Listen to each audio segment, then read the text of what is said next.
A man of mass 50 kg is standing on a platform of 10 kg. If the man start running at 3 meter per second relative to the platform, the velocity of the platform relative to the ground. तो इस case में यहाँ पे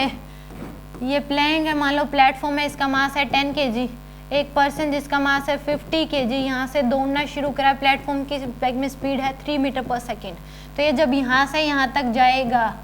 तो उस case में Planck की speed बतानी है, तो वो क्या होगी, सेंट्रो मास पहले जहाँ था वो भी अभी भी वहीं रहेगा, ये बी पोजीशन पे, ये क्या ए, तो ये इधर वेलोसिटी ऑफ प्लैंक क्या होगी, इधर होगी ग्राउंड के रिस्पेक्ट में, ये इधर जाएगा तो ये क्या जाएगा पीछे की तरफ, जैसे ही ये एक्शन देगा बदले में रिएक्शन, तो एक्शन रिएक्शन, तो यहाँ पे ये आगे की तरफ मूव करेगा तो ये पीछे, नीचे क्या है स्मूथ सरफेस है।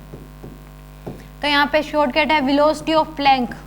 विद रिस्पेक्ट टू ग्राउंड, वो क्या हो जाएगी, मास ऑफ मैन यानी कि m यानी कि 50 इंटू में velocity of man with respect to plank 3 divide by में टोटल मास, तो 10 इंटू 50 60, 150 डिवाइड बाय में 60 यानी कि 15/6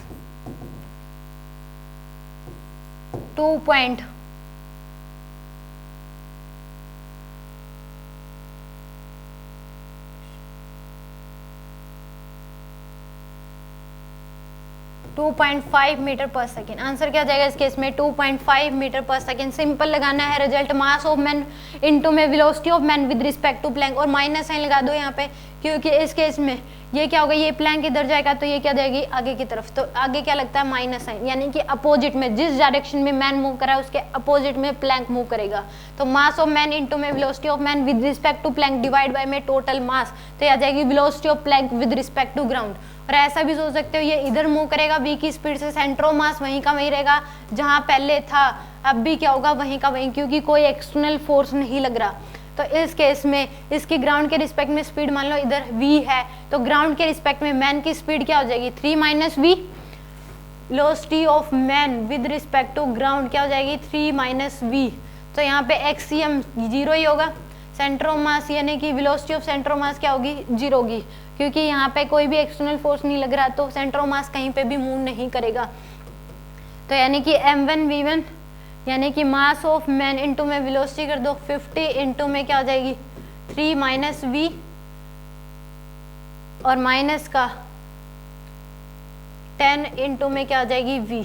डिवाइड बाय में टोटल मास 60, तो ये 0 होगा, 0 इक्वल टू 50 इंटू यानी कि 150 - 50v - 10v,